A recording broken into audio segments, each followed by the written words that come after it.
Amén y gracias a Dios, hermana Marta León. Muchas gracias por hacerse cargo de la oración inicial.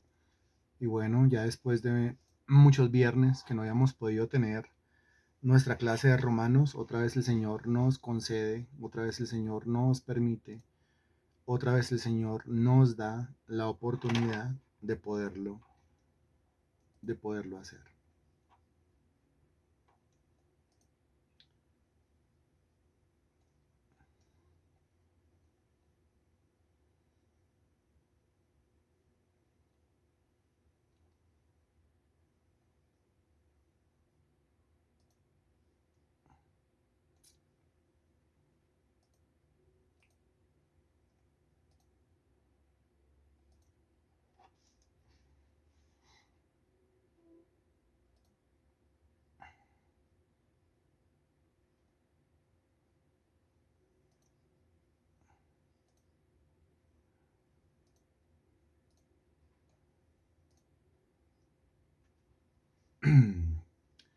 Bueno, una pequeña caída de la señal. Hágame saber por favor si me está viendo bien, si me está escuchando bien. Tema de equipos, tema de internet, que no faltan. Pero hágame saber por favor si me está escuchando bien. Ok, listo. Estaba yo precisamente diciendo que después de varios viernes que no hemos podido tener nuestra clase, hoy el Señor nos concede otra vez el privilegio de volver a retomar este curso tan importante como lo es el Evangelio según la carta a los romanos, ¿no? Es sumamente importante porque por ahí comienza todo, ¿no? Por ahí comienza la fe, por ahí comienza la vida con Dios, por ahí comienza mi cristianismo, por ahí comienza lo que yo soy en Cristo Jesús, por conocer el Evangelio. Por eso es sumamente importante entender lo que es el Evangelio. Como lo hemos discutido muchas veces, el cristiano habla del Evangelio y que el Evangelio para aquí, que el Evangelio para allá, pero cuando le toca predicar el Evangelio, no puede porque ni siquiera entiende lo que es el Evangelio. De modo que ese tema siempre va a tener que estar bien claro en la cabeza de todos. Bueno, bienvenidos a esta unidad número 3. Todavía estamos ahí, se llama Resultados de la Justificación. 4 lecciones. La primera lección se llama La paz con Dios, capítulo 5, eso ya lo vimos. La segunda lección, La unión con Cristo, capítulo 6, eso ya lo vimos. La tercera lección, Liberación de la ley, capítulo 7, eso ya lo vimos. Y la lección número 4, La vida en el Espíritu, capítulo 8, esa no la hemos visto. Esa nos corresponde estudiarla a partir de este momento. Entonces, bienvenidos. A partir de hoy comenzamos la exposición del capítulo 8 bajo el título La vida en el Espíritu y será la lección número 4 dividida en algunas partes para su correcto estudio. Porque es que el capítulo 8, compruébelo usted ahí en su Biblia, por favor, tiene 39 versículos, de modo que no es un capítulo corto y es probablemente el capítulo más importante de la carta de los Romanos. Sí, probablemente el capítulo más importante de la carta de los Romanos. ¿Por qué? A ver, por lo siguiente. Estamos estudiando nosotros en el capítulo 7. Ubíquese en el versículo 15 y desde ahí vamos a hacer una lectura. Romanos capítulo 7, versículo 15. Me avisa cuando ya, por favor. Para poder entender la importancia del capítulo 8. Usted disculpará mi tos. Ah, ahí vamos tratándola. Ahí vamos tratándola. Ya estamos mucho mejor que como estábamos hace unos días atrás. Pero todavía quedan vestigios, resabios de la maluquera. A partir del versículo 15 dice: porque lo que hago no lo entiendo, pues no hago lo que quiero, sino lo que aborrezco, eso hago. Versículo 16. Y si lo que no quiero, esto hago, apruebo que la ley es buena. De manera que ya no soy yo quien hace aquello, sino el pecado que mora en mí. Recuerde, en el capítulo 7 está hablando un cristiano que anda en una ambivalencia terrible, que se está casi que enloqueciendo porque no entiende cómo él siendo cristiano, él siendo creyente, él siendo hijo de Dios, él siendo nueva criatura en Cristo Jesús, resulta que su comportamiento deja mucho que desear. Entonces él se pregunta, ¿será que si soy cristiano? ¿Será que si soy hijo de Dios? ¿Será que si soy escogido? ¿Será que? Él no ha entendido todavía. Versículo 18, yo sé que en mí, esto es en mi carne, no mora el bien, porque el querer el bien está en mí, pero no el hacerlo. Porque no hago el bien que quiero, sino el mal que no quiero, eso hago. Y si hago lo que no quiero, ya no lo hago yo, sino el pecado que mora en mí. ¿Cómo así el pecado que mora en mí? ¿Acaso usted no es cristiano? ¿Cómo se le ocurre que el pecado mora en usted? Sí, es que aunque yo soy cristiano, el pecado mora en mí. ¿En dónde? En mi carne. Así que queriendo yo hacer el bien, hallo esta ley, que el mal está en mí. No solamente el pecado mora en mí, sino que el mal está en mí. Versículo 22, porque según el hombre interior, me deleito en la ley de Dios. Recuerde usted que el hombre interior es el espíritu. Pero veo otra ley en mis miembros que se revela contra la ley de mi mente y que me lleva cautivo a la ley del pecado que está en mis miembros. Entonces una cosa es el hombre interior, que es el espíritu, y otra cosa es el hombre exterior, que es la carne conformada por alma más cuerpo. El versículo 24 dice, miserable de mí, se siente como un miserable, porque todo el que ande en esa ambivalencia se va a sentir como un miserable.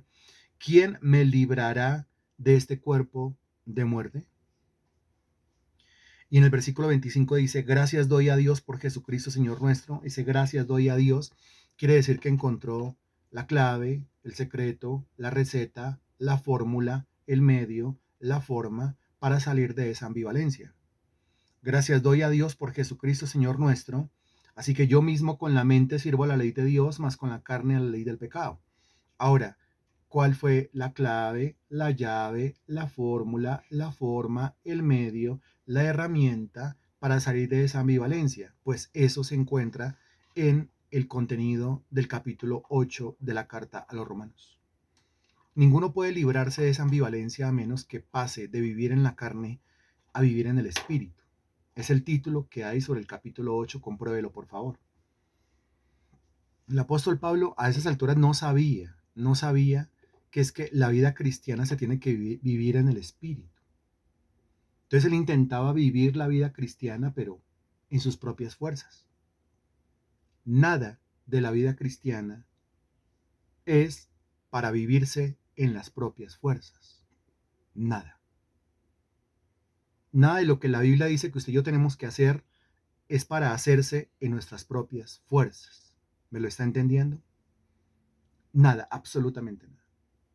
Absolutamente todo lo que el Señor me dice que yo tengo que hacer, o lo hago en el Espíritu, o lo hago dependiendo del poder del Espíritu, o lo hago siendo guiado por el Espíritu, o si no, lo estaría yo haciendo en la carne. Y si lo hago en la carne, pues me meto en la ambivalencia de Romanos capítulo 7, en donde yo quiero hacer cosas, pero termino por no hacerlas, porque yo soy muy débil por la carne, entonces yo no entiendo que Dios me manda a mí a hacer cosas y yo termino no haciéndolas. Entonces como que no me siento hijo, como que no me siento nueva criatura, como que no me siento siervo, como que no me siento discípulo, como que no me siento escogido para salvación. Y sí, lo es, pero es que está intentando vivir una vida espiritual en la carne. Entonces, obvio que no lo va a poder hacer. Ok, tenemos que dividir los 39 versículos del capítulo 8 en unas partes para su estudio. Es que es largo. Y vuelvo y digo, probablemente el capítulo más importante de los 16 capítulos que conforman la carta de los romanos. Ahora estamos hablando de 16 capítulos y hoy acabamos de llegar al 8. O sea que bienvenidos a la mitad del estudio. Bienvenidos a la mitad del curso. Es un curso grande, ¿no? Ahora yo he conocido personas que en un solo día, en una sola sesión, enseñan los 16 capítulos de la carta de los romanos. No sé cómo hacen, pero lo hacen. Pues yo nunca lo he podido hacer, ¿no? Que para poderlo entender bien, pues hay que ir de forma profunda y meticulosa. Romanos capítulo 8, lo primero que vamos a hacer es leer los primeros 8 versículos. Y probablemente esa sea la lección de hoy solamente. Los primeros 8 versículos de la carta a los romanos, capítulo 8. Muy bien. El versículo 1 dice, ahora pues, ninguna condenación hay para los que están en Cristo Jesús.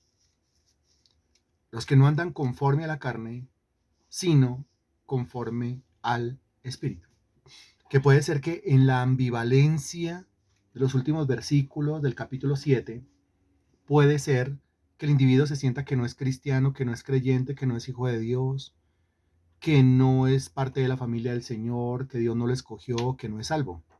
El versículo 1 dice, no, sí es salvo. El texto dice, ahora pues ninguna condenación hay para los que están en Cristo Jesús. Solamente que no la condenación como tal, sino el sentimiento de condenación, que son dos cosas completamente diferentes. No que pierda la salvación, sino que se crea ya un sentimiento como de que no es salvo. No sé si le ha pasado. Teológicamente hablando, doctrinalmente hablando, es imposible perder la salvación. La salvación no se pierde, según la Biblia. Pero se crea el sentimiento allá, es un sentimiento equivocado, es un sentimiento erróneo, que le hace sentir como que no es salvo. O como David clama en el Salmo diciendo, vuélveme el gozo de mi salvación. No es que haya perdido la salvación, pero el gozo de ser salvo lo perdió. Esa dignidad por haberse convertido en hijo de Dios, nadie se la quita. Pero puede ser que se cree el sentimiento de indigno. Y usted diga, siento que no soy digno de Dios, que no soy digno del Señor. La comunión con Dios es algo cercano, algo firme, algo fuerte, pero puede ser que se cree la sensación o se cree el sentimiento de que yo estoy muy lejos de Dios, o de que Dios está muy lejos de mí, o de que Dios no está cerca, o de que Dios no me escucha, o de que Dios no está conmigo. Sí le ha pasado. Teológicamente hablando es imposible que Dios esté lejos, pero se crea allá dentro el sentimiento de que Dios está lejos, de que no me escucha, de que atiende a los demás y a mí siempre me ignora. ¿Sí le ha pasado o no le ha pasado? Es esa ambivalencia de la cual hablaban los últimos versículos del capítulo 7. Y entonces en el versículo 1, capítulo 8, pues el apóstol Pablo de entrada comienza a decir, ahora pues, ninguna condenación hay para los que están en Cristo Jesús. Quiere decir, todos esos sentimientos o sensaciones, ¿sí? O percepciones equivocadas, son eso, equivocadas. Y nada tiene que ver con la verdad doctrinal del asunto. La verdad doctrinal del asunto es que no hay ninguna condenación para los que están en Cristo Jesús. Entonces, ¿cuál es el asunto acá? ¿Cuál es el problema acá? El problema a continuación en el mismo versículo. Porque es que dice, los que no andan conforme a la carne, sino conforme al Espíritu. Esas sensaciones equivocadas, sentimientos equivocados, percepciones equivocadas se crean, se forjan a raíz de vivir en la carne en lugar de vivir en el Espíritu. Lo que el Señor dice es, si usted va a vivir una vida cristiana eficaz, fructífera, a usted le toca no vivir en la carne, a usted le toca vivir en el Espíritu. Eso es lo que está diciendo el versículo. Y de esa manera usted debe interpretar este versículo que dice, ahora pues ninguna condenación hay para los que están en Cristo Jesús, los que no andan conforme a la carne, sino conforme al Espíritu. Porque de lo contrario, será un cristiano que vive permanentemente con ese sentimiento de derrota. No sé si le ha pasado. Un cristiano que vive frecuentemente con ese sentimiento de amargura, de incapacidad, de no, de sentir que no puede, de sentir que no es hábil, de sentirse como el siervo inútil de la historia. No sé si le ha pasado. Y eso nada tiene que ver con Dios, nada tiene que ver con la palabra, nada tiene que ver con el evangelio, nada tiene que ver con la doctrina. Eso tiene que ver es con que yo insisto en vivir la vida cristiana en la carne y no en el espíritu. Vuelvo y reitero, vuelvo y repito. El versículo 2 dice, porque la ley del espíritu de vida en Cristo Jesús. Ahora, este es uno de los capítulos que más menciona al Espíritu de Dios. El versículo 1 lo menciona. Los que no andan conforme a la carne, sino conforme al Espíritu. Yo tengo que vivir una vida en el Espíritu. Eso es guiado por el Espíritu Santo.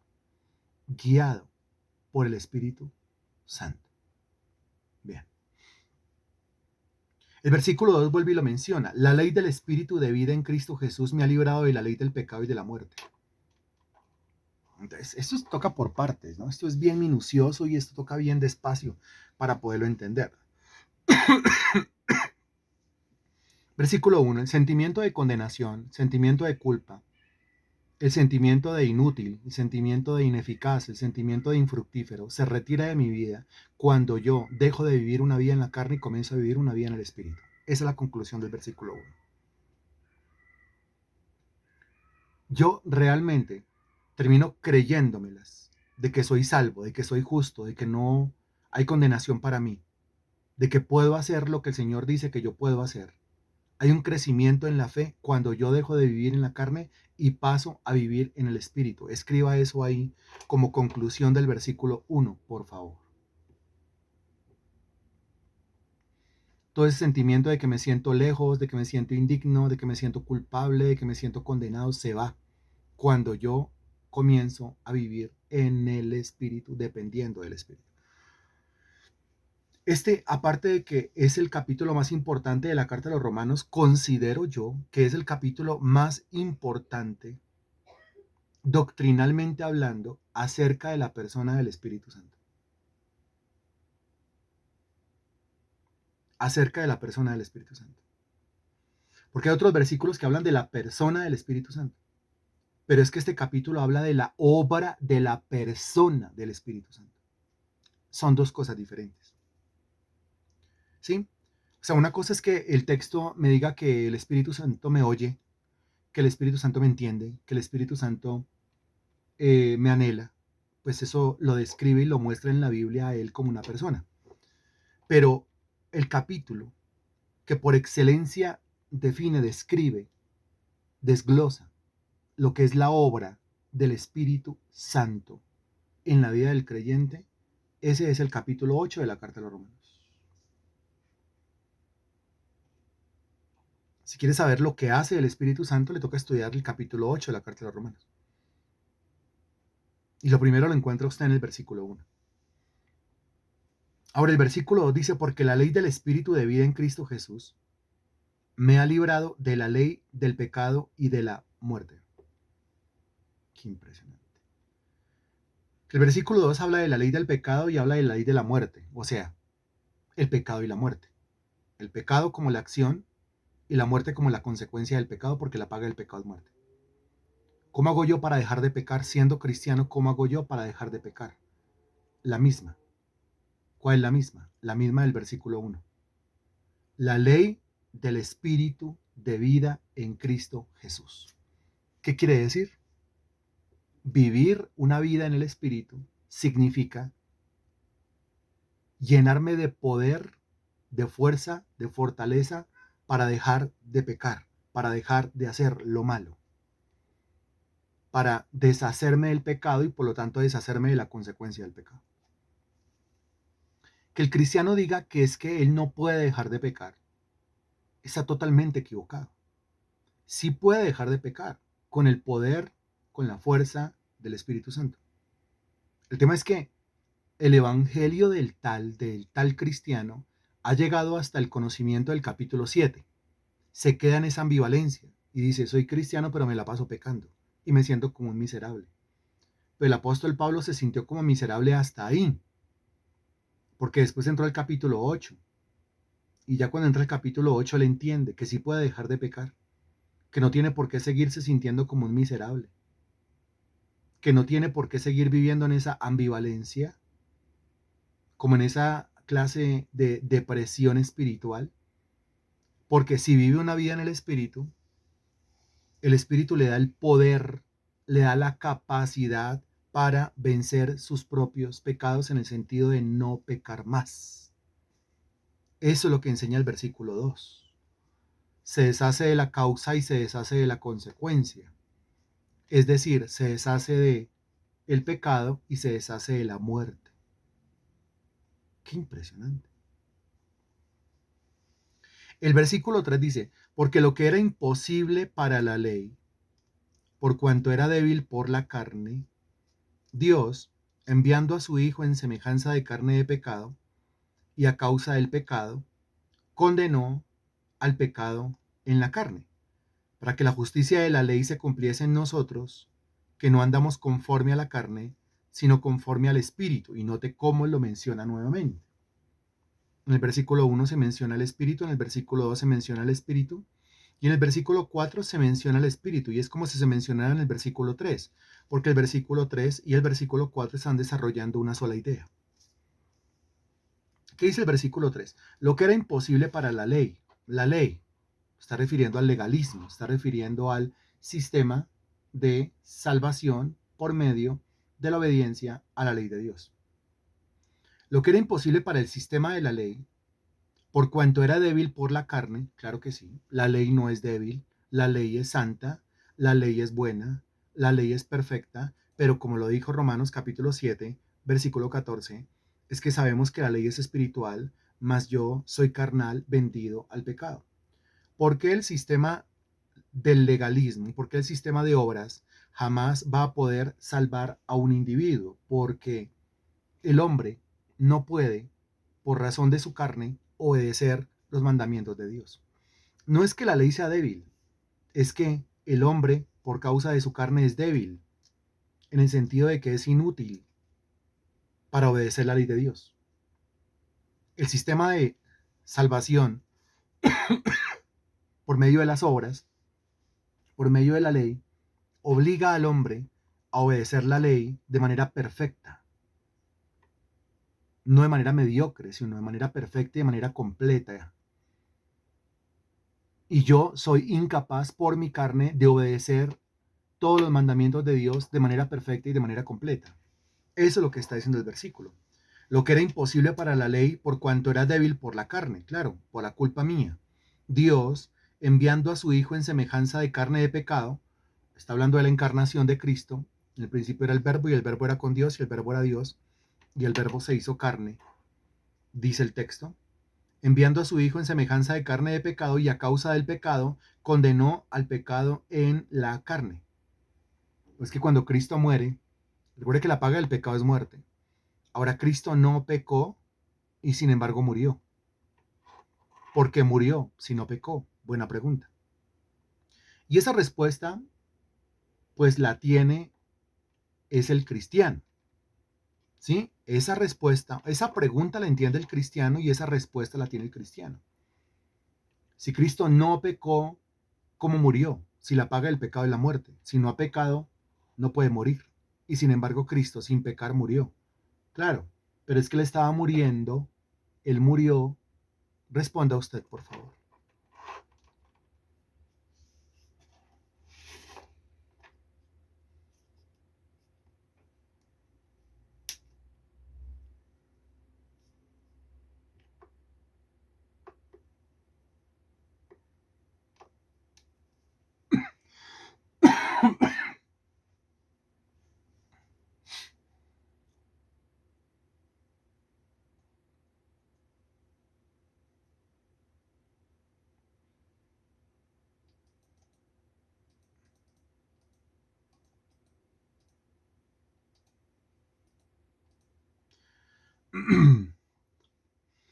Bueno, a mí me agrada cuando usted logra aplicarse la doctrina a sí mismo, porque el Evangelio es una cosa totalmente personal, totalmente individual, desde el primer versículo. Acuérdese que el primer versículo de Romanos dice Pablo, desde ahí ya se aplica personalmente al individuo. Pablo, siervo de Jesucristo, llamado a ser apóstol, apartado para el Evangelio de Dios. Está hablando de él, no está hablando de ningún otro. Sí, está hablando de él, no está hablando de ningún otro. El Evangelio se cree de manera individual, se aplica de manera individual. Realmente la salvación es una cosa individual. La salvación no es una cosa grupal. La salvación es Freddy arrepintiéndose de sus pecados, Freddy creyendo en el Evangelio, Freddy siendo justificado, Freddy sirviéndole a Dios, Freddy haciendo la tarea que le corresponde. Eso. Si alguien más lo quiere hacer, bienvenido. Si nadie más lo quiere hacer, igual con que Freddy lo haga, para Freddy es más que suficiente. Ese es el Evangelio. Es el Evangelio, una cosa que se aplica por fe a todo aquel que cree. Entonces, saber cómo lo aplica a usted. Dice, porque él tomó mi lugar y pagó mis deudas. Eso es aplicación.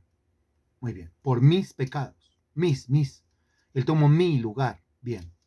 Porque él fue mi sustituto en la cruz. Esa es la doctrina. Se llama la sustitución. Murió por mis transgresiones. Mis, sí. No puede decir por nuestras. Quizás aquí haya alguien que no lo crea. No se lo puedo aplicar a usted. Por mis pecados. Sí, no por nuestros. Quizás aquí haya alguien que no lo crea. No puede tener una aplicación particular a usted. Esto es una cosa netamente individual. Entonces, ¿por qué? La paga del pecado es muerte y Cristo, aunque no pecó, murió. Ah, porque él había tomado el lugar de otro. ¿De quién? Porque él estaba pagando la deuda de otro. ¿La deuda de quién? Porque él se convirtió en el sustituto de otro. ¿El sustituto de quién? Entendió lo de la aplicación. Muy bien. ¿La deuda de quién? La deuda, responda por favor, la pregunta es para todos. Gracias. ¿La deuda de quién? La deuda mía. Muy bien. La deuda mía. Es mi deuda. Es mi deuda. Pero también la mía. Ah, entonces responda usted. ¿Sí? Porque esto cada uno responde por cada uno. Lo que yo no puedo hacer es decir la suya y la mía. Quizás usted no lo crea. Yo qué hago a usted montándolo en un bus en el que usted no se quiere montar. Esto es fe. Esto es fe. Muy bien. Para que la justicia de la ley, dice el versículo 4, para que la justicia de la ley se cumpliese en nosotros, que no andamos conforme a la carne, sino conforme al Espíritu. Y otra vez, esto solamente se entiende, se discierne, se vive, se experimenta cuando yo dejo de vivir una vida en la carne y comienzo a vivir una vida en el Espíritu. ¿Qué es vivir una vida en el Espíritu? Es vivir una vida guiado por el Espíritu, una vida dependiendo del Espíritu, una vida fortalecido por el poder del Espíritu Santo, dependiendo siempre y a cada paso de la fuerza del Espíritu Santo. Eso en el versículo 4. Versículo 5. Porque los que son de la carne, es aquí muy bueno el Espíritu Santo a través del apóstol Pablo, porque el que no ha entendido todavía la diferencia entre vivir en la carne y vivir en el Espíritu y vivir en la carne, entonces el Espíritu Santo pasa como a desglosarlo un poco. Y dice, porque los que son de la carne, o sea, los que viven en la carne, piensan en las cosas de la carne. Pero los que son del Espíritu, en las cosas del Espíritu. Ahora, quiero que note que el versículo 1 habla de andar en el Espíritu. ¿Sí lo nota? Andar en el Espíritu. El versículo 4 habla de andar en el Espíritu o andar en la carne. Andar en el Espíritu, andar en la carne. Andar. ¿Con qué anda usted? ¿Cómo? ¿Con qué anda usted? Esa es la pregunta que le estoy haciendo. ¿Con qué anda usted? Excelente respuesta. Muy bien. Usted anda con los pies. Andar es lo mismo que caminar. Andar es lo mismo que caminar. Esos dos versículos, el 1 y el 4, me están diciendo ande. Ande en el Espíritu. O ande con el Espíritu. O camine con el Espíritu. Que por donde vayan sus pies, también vayan los pies del Espíritu. No camine solo. Y no se meta en lugares donde el Espíritu de Dios no vaya. Usted vaya para donde va el Espíritu. Usted déjese acompañar por el Espíritu. Cada paso que da quiere decir un paso de comunión con el Espíritu. Cada paso que da quiere decir cada paso acompañado, guiado, dirigido, fortalecido, empoderado por el poder del Espíritu. Está muy chévere. Pero necesitamos el versículo 5 y los versículos que siguen para poderlo entender. ¿Cómo hago yo para llegar a ese nivel de andar con el Espíritu? Bueno, todo comienza por acá. Los que son de la carne piensan. Pregunta, ¿con qué piensa usted? Ya le pregunté con qué anda. Usted respondió muy bien. Ahora, ¿con qué piensa usted? ¿Con qué piensa? ¿Con qué piensa? Sí, Responda, por favor. ¿Con qué piensa? Entonces me dice, con el cerebro. ¿Con qué piensa? Responden con la mente. ¿Con qué piensa?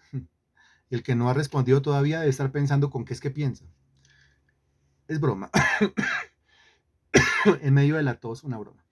Entonces dice, con el cerebro, con la mente, con la cabeza. Muy bien. Ahora, ¿cómo comienza el caminar en el espíritu? Recuerden que el caminar es de los pies. Pero ¿cómo comienza el caminar con el espíritu? El caminar con el espíritu comienza en la mente. El caminar en el espíritu comienza en el cerebro. El caminar en el espíritu comienza en el pensamiento. El texto dice, los que son de la carne piensan en las cosas de la carne. Pensar en términos de carne.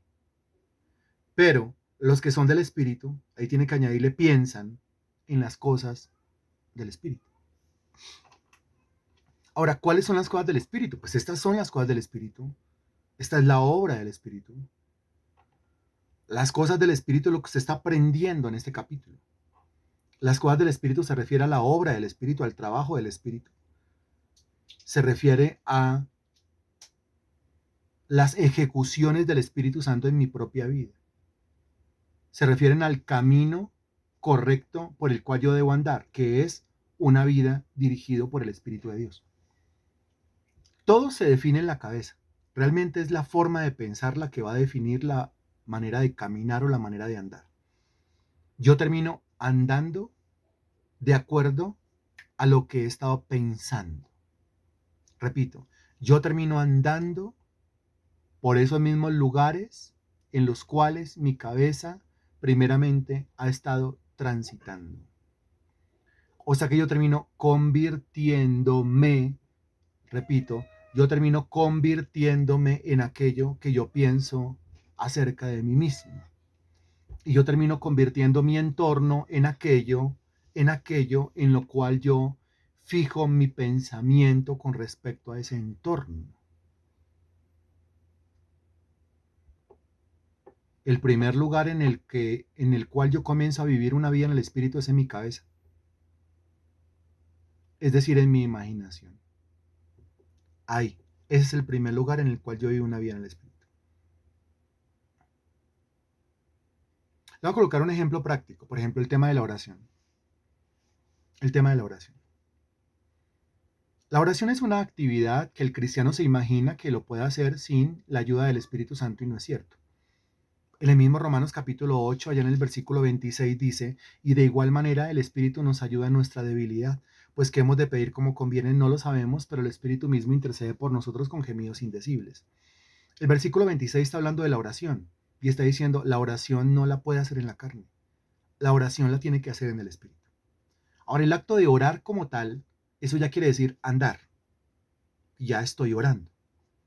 Pero ninguno va a poder hacer una oración en el espíritu si primero en su cabeza no piensa, no analiza, si primero en su cabeza no vive, si primero en su cabeza no imagina, no se imagina haciendo una oración guiado por el espíritu, con el denuedo del espíritu, con la fluidez del espíritu, con la oratoria del espíritu, con la exactitud del espíritu, con la perfección del espíritu, con base en la buena voluntad de Dios agradable y perfecta, y todo eso movido por el Espíritu. Todo comienza allá adentro. Y es allá adentro donde el Espíritu Santo comienza a hablarle a uno. Allá adentro. Es en la colocación, es en la colocación de los textos bíblicos allá adentro de la cabeza. Allá adentro de la cabeza. De otra manera no se puede. ¿Que cómo es que el Espíritu se comunica conmigo? Pues hay un lenguaje. Hablemos en términos de lenguaje. Usted y yo nos entendemos porque hablamos el mismo lenguaje, hablamos el mismo idioma. Es el español. Usted y yo hablamos español. Por eso cada palabra que yo voy diciendo, cada frase que yo voy diciendo, usted me la va entendiendo.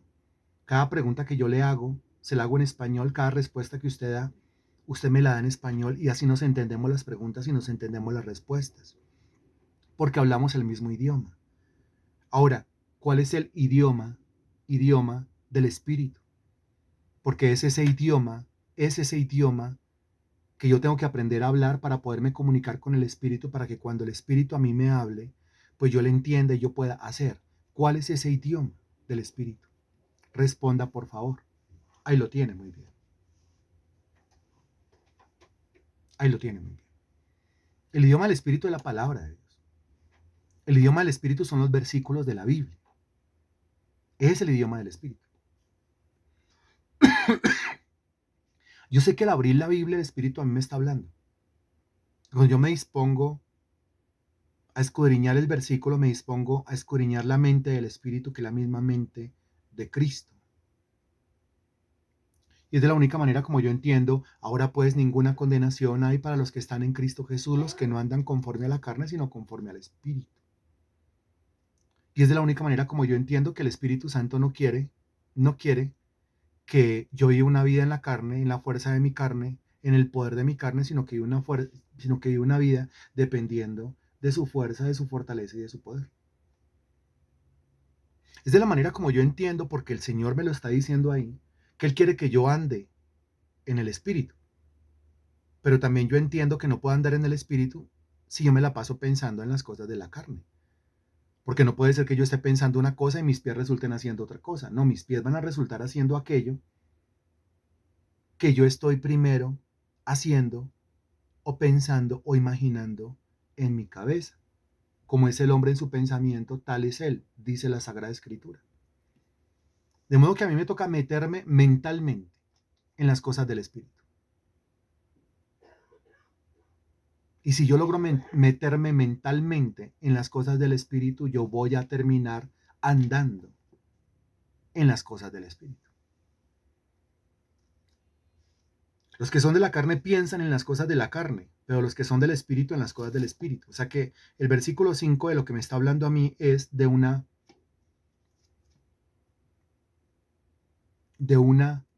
mente que se comienza a entregar, que se comienza a consagrar, que se comienza a santificar y que se comienza a rendir al Espíritu Santo.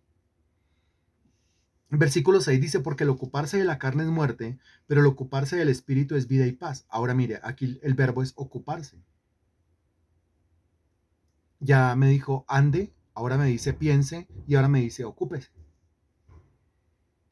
Y lo primero que yo tengo que ocupar, lo primero de mi vida que yo tengo que ocupar en las cosas del Espíritu es ¿qué? A ver si lo estamos entendiendo. Lo primero de mi vida que yo tengo que ocupar en las cosas del Espíritu es ¿qué? A ver si lo estamos entendiendo. La pregunta es para todos.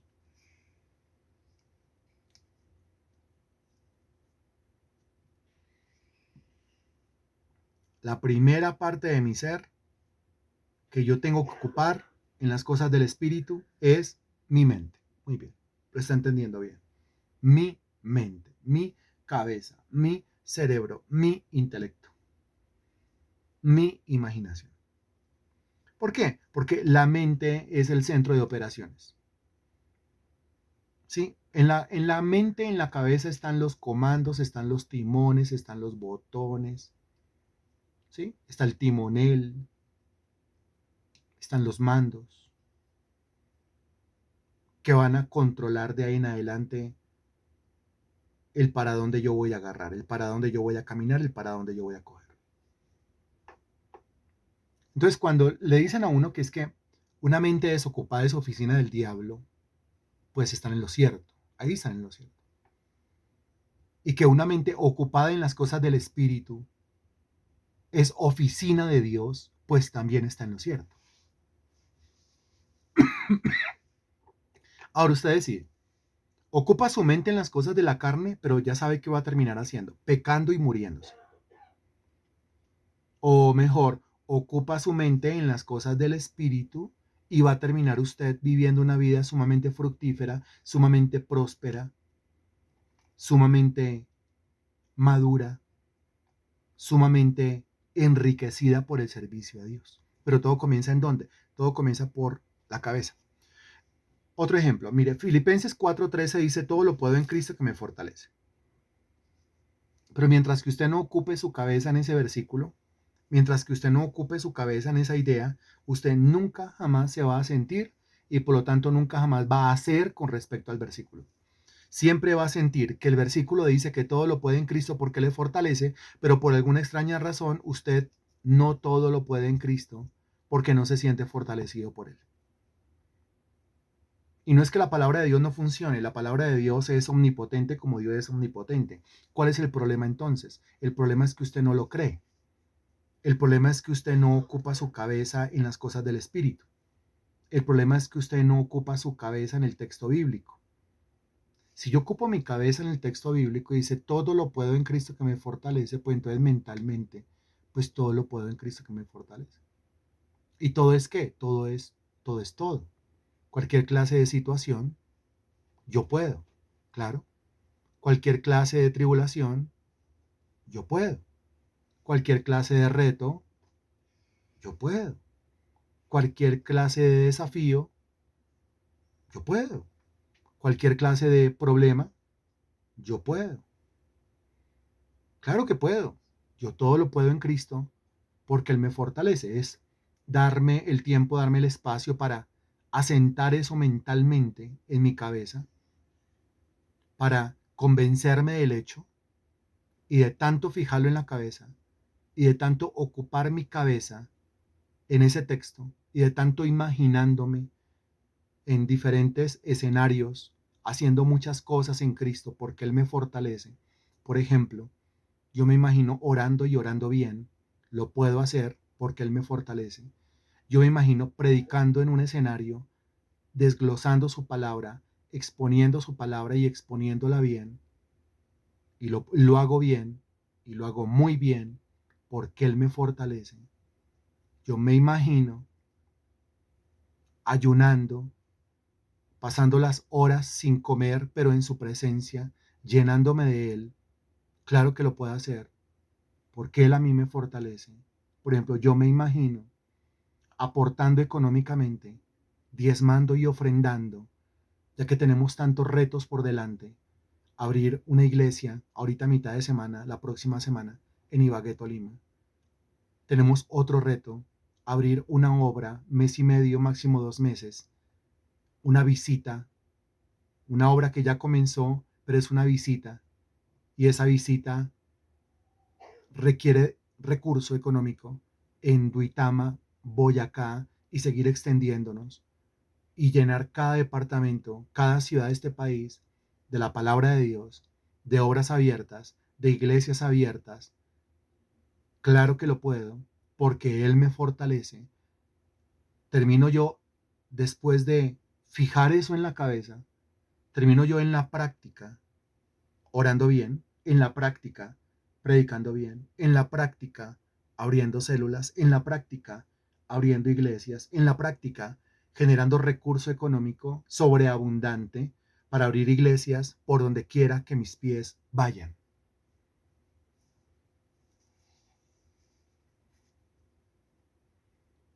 ¿Cuál es el problema? El problema es que el cristiano se la pasa pensando en términos de no puede, yo no puedo, yo no sirvo para eso. Se acaba de hacer una convocatoria a través de los grupos de WhatsApp, un proyecto que se llama Coro. Lo ha visto, ¿cierto? ¿Lo vio? Nuestro hermano Walter Ocampo, hermano y salmista en Cristo, él va a pasar una temporada, no se sabe cuántos meses en Chile. Quiere decir que no nos va a poder seguir acompañando con la guitarra ni con su voz. Es necesario que nos reestructuremos, nos reorganicemos. Para eso es necesario hacer una convocatoria, a ver el hermano que considere que canta bien, que tiene voz bonita, que puede ser mejor educada, ok, que tiene corazón para Dios, que quiere pasar al frente, que quiere organizarse con las niñas de la alabanza, que quiere comenzar a memorizar coros, que quiere comenzar a disciplinarse, que quiere comenzar a llegar temprano los domingos, a participar de ese momento de adoración, que es lo primero que se viene a la cabeza. No, yo no puedo, a mí me da miedo, a mí me da pena, a mí me da vergüenza, yo no canto, loro viejo no aprende a hablar, árbol torcido no endereza su tronco, y un montón de peros y un montón de excusas. Pues eso quiere decir tener la cabeza puesta en la carne. Y tiene la cabeza puesta en la carne, los pies están puestos en la carne. Pero si cambia su forma de pensar y pone su mente en las cosas del espíritu, pues entonces los pies van a terminar en la ejecución, ahí al frente, cantando bien, alabando bien, adorando bien, ministrando bien y sirviendo como un instrumento para que la presencia del Señor se manifieste, para que los corazones se preparen y a continuación, después de la alabanza y la adoración, se pueda exponer la palabra de Dios y sembrarla en cada corazón. ¿Me está captando cómo es que funciona esto? Porque ya el versículo 6 dice, el ocuparse de la carne es muerte, pero el ocuparse del espíritu es vida y paz. Y la primera parte de mi ser que tiene que estar ocupada en el espíritu es mi mente. En la medida en que usted ocupe su mente en las cosas del espíritu, todo el resto de su ser comienza a ocuparse en las cosas del espíritu. Realmente el campo de batalla es la mente. Y realmente el territorio a conquistar, a colonizar y a mantener bajo dominio es la mente. Usted ganó la mente y ganó todo. Usted ocupó su mente en las cosas del espíritu y ocupó todo. Usted llenó su mente de Dios y lo llenó todo de Dios. Usted se convenció en su mente y usted convenció todo su ser del mismo hecho. Versículo 7. Por cuanto los designios de la carne son enemistad contra Dios, porque no se sujetan a la ley de Dios ni tampoco pueden. Y los que viven según la carne no pueden agradar a Dios. Ahora el versículo 7 habla de designios, de donde viene la palabra, ¿qué palabra? Designio. De ahí se desprende una palabra. ¿Cuál palabra?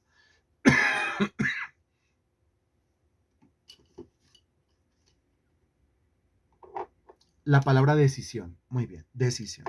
Es impresionante porque, mire, ya se nos ha hablado de andar, se nos ha hablado de pensar, se nos ha hablado de ocuparnos y ahora se nos habla de los designios o de las decisiones. Pero si usted llenó su mente de Dios, usted también llenó su voluntad de Dios. Le repito, si usted llenó su mente de Dios, usted también llenó su voluntad de Dios. De modo que si su mente está llena de Dios, de ahí en adelante, usted va a decidir a favor de Dios. Usted va a decidirse por Dios, va a decidirse por el Señor. Ninguna otra cosa le va a importar, ninguna otra cosa le va a interesar. Es aterrador como hay tantos cristianos que cuando tienen que tomar una decisión siempre van a tomar una decisión a favor del mundo y en contra de Dios. Qué impresionante en cuanto a todo. A ver, queda entre el discipulado o la reunión social. La reunión social. Queda entre el congregarse o el ir a pasear. El ir a pasear. Queda entre el diezmar, el ofrendar o el usar el dinero para otra cosa. El usar el dinero para otra cosa. Porque siempre la voluntad toma decisiones en contra de Dios, en contra del reino de Dios. Porque la mente está ocupada en las cosas de la carne. Pero aquí lo que dice claramente es por cuanto los designios de la carne son enemistad contra Dios, porque no se sujetan a la ley de Dios ni tampoco pueden. Claro. Entonces es lo mismo de lo cual se hablaba en la parte final del capítulo 7. ¿Por qué no hago lo que quiero, sino el mal que no quiero, eso hago? ¿Por qué mi voluntad me toma del pelo? ¿Por qué mi voluntad me juega una mala pasada? ¿Por qué mi voluntad hace lo que quiere? Porque la mente no está llena de Dios, porque la mente no está ocupada en las cosas del Espíritu. Si la mente estuviese ocupada en las cosas del Espíritu, en el momento de tomar una decisión, la decisión siempre vendría a beneficiar al reino de los cielos. Y el beneficiar al reino de los cielos, pues siempre trae vida y siempre trae paz. Lo dijo la parte final del versículo 6. El versículo 8 dice, los que viven según la carne no pueden agradar a Dios. Claro, no pueden agradar a Dios porque no ve que siempre están tomando decisiones contrarias a Dios. Decisiones contrarias a Dios. Para tener un ministerio durante tanto tiempo, más de 2 décadas, predicando el Evangelio todos los años, todas las semanas, todos los meses, de verdad que se requiere tener la cabeza llena de Dios. Si la cabeza no está llena de Dios, la voluntad no va a ser firme para con Dios. Entonces usted va a sufrir lastimosamente una ambivalencia. Le estuvo sirviendo a Dios, pero ya no le sirve a Dios, después volvió a servirle a Dios y ahora otra vez ya no le sirve a Dios. ¿Cómo así? Claro, porque en su cabeza no era firme su consagración a Dios. Y lo primero que hay que consagrar a Dios es la cabeza. Lo primero que hay que consagrar a Dios es la mente. Si en su mente usted no puede, en la práctica usted no puede. Si en su mente usted no tiene, en la práctica usted no tiene. Usted nunca va a poder crecer más allá del crecimiento que usted tenga en su cabeza. Se lo repito. En la práctica usted nunca va a poder llegar más lejos que hasta donde su cabeza ha ido. La persona que es generosa con Dios, en la práctica, primero ha sido generosa con Dios en su mente. La persona que es diezmista y ofrendante en la práctica, primero ha sido diezmista y ofrendante en su mente. ¿Es o no es? La persona que es cumplidora de sus deberes con Dios, primero es cumplidora de sus deberes con Dios en su cabeza. ¿Es o no es? Ninguna persona que piense en términos de tacañería, en términos de codicia, en términos de no darle a Dios, va a terminar con sus manos dándole a Dios. No. En el primer lugar donde usted se convierte en una persona generosa es en su cabeza. En el primer lugar en donde usted se convierte en una persona dadivosa es en su cabeza. En el primer lugar en donde usted se convierte en una persona próspera es en su cabeza. En el primer lugar en donde usted se convierte en una persona que planta iglesias es en su cabeza. En el primer lugar en donde usted se convierte en una columna económica de un ministerio es en su cabeza. En el primer lugar en donde usted se convierte en un orante eficaz es en su cabeza. En el primer lugar en donde usted se convierte en un orador, es decir, en un predicador del evangelio eficaz, es en su cabeza. En el primer lugar en donde usted se convierte en una persona de ayuno y oración es en su cabeza. En el primer lugar en donde usted se convierte en una persona que se mueve, que fluye en los dones del Espíritu Santo, es en su cabeza, es en su mente. En el primer lugar en donde usted deja de pecar es en su cabeza. Es en su cabeza. Si en su cabeza usted está pecando, su decisión será pecar y en la práctica usted va a andar pecando. ¿Quién me lo está entendiendo? Pero si en su cabeza usted está viviendo una vida santa, su decisión será en pos de la santidad y usted andará viviendo santamente. ¿Quién lo está comprendiendo? ¿Quién lo está entendiendo? La persona que es tacaña con su mano, es tacaña en su mente. Sí, la persona que es tacaña con sus manos, antes fue tacaña en su decisión de no darle a Dios, porque antes es tacaña en la cabeza, porque es que tiene miedo de que si le da a Dios, le va a faltar para él. ¿Se acuerda del profeta Elías y la orden que le dio a la viuda de Sarepta de Sidón? Cuando la mujer dijo, yo solamente tengo un puñado de harina, un poquito de aceite. Yo solamente tengo para mi hijo, para mí, y después de eso me voy a morir, yo no tengo más. Y el profeta dice, primero hágame una torta a mí, o sea, primero el reino, primero busque, establezca como prioridad el reino de Dios y su justicia. La mujer se atrevió. Pero para atreverse la mujer primero tenía que perder el miedo, ese miedo que le dice que si yo le doy a Dios, a mí me va a faltar. Ese miedo que le dice que si yo diezmo, que si yo ofrendo, entonces yo no voy a tener cómo pagar arriendo y cómo pagar servicios. Tenía que deshacerse de eso. En segundo lugar, tenía que poner a Dios, poner el reino, poner la obra como prioridad de su vida en cuanto a absolutamente todo. Oraciones, también finanzas. El reino es lo primero. No es que, no es que yo cojo lo mío y paga lo mío y si me alcanza le doy a Dios. No, eso es ser carnal. La forma de pensar de un espiritual es yo le doy primero a Dios, primero su reino, primero la obra. Y obvio, va a alcanzar también para mí. Eso es lo segundo. Y lo tercero, si Dios le planteó el reto, Dios le planteó el desafío, usted obedezca a Dios. Si las cosas no salen bien, van a salir bien. Pero si las cosas no salen bien, el que va a quedar mal es Dios y Dios nunca queda mal. Eso es dejar de pensar en la carne y comenzar a pensar en el espíritu. Eso es dejar de ser tacaño en la mente para dejar de ser tacaño en la práctica. Eso es convertirse en una persona dadivosa en la mente para terminar siendo una persona dadivosa en la práctica. Eso es ser una persona próspera en su mente para terminar siendo una persona próspera en la práctica. Es así y no al contrario. Es así y no al contrario.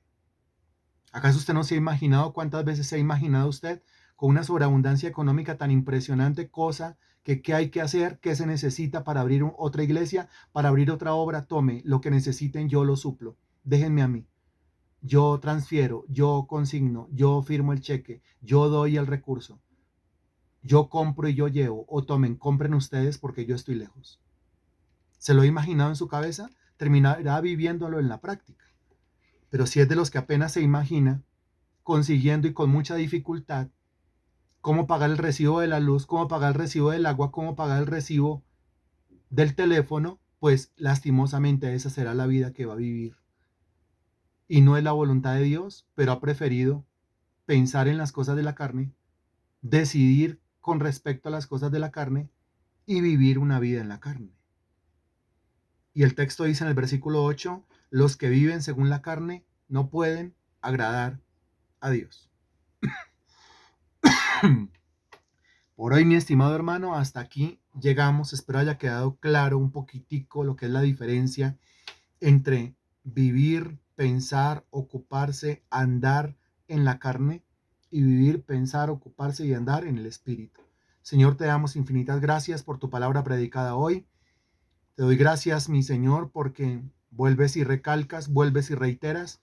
Yo me convertiré en el resultado de lo que yo tengo en la cabeza. Yo me convertiré en el resultado de mi ocupación mental, Señor. Y yo no puedo ocupar la mente de nadie, apenas la mía. Ayúdame a ocuparme mentalmente en lo que tú quieres que yo me ocupe, Señor. Porque esa será mi vida. Esa será mi experiencia. Eso será lo que yo experimente. Eso será lo que yo materialice para mi propia vida. Y yo no quiero materializar ni pecado, ni iniquidad, ni muerte. Yo quiero materializar en mi propia vida paz, gozo, justicia, progreso, prosperidad. Como el hombre es en su cabeza, tal es él. Como el hombre es en su pensamiento, tal es él. El primer lugar donde yo comienzo a vivirte, Espíritu Santo, es en mi cabeza. Ayúdame a vivirte. Entrego esta reunión, esta predicación, en tus perfectas manos, mi Señor, en el nombre del Señor Jesús. Amén y gracias a Dios.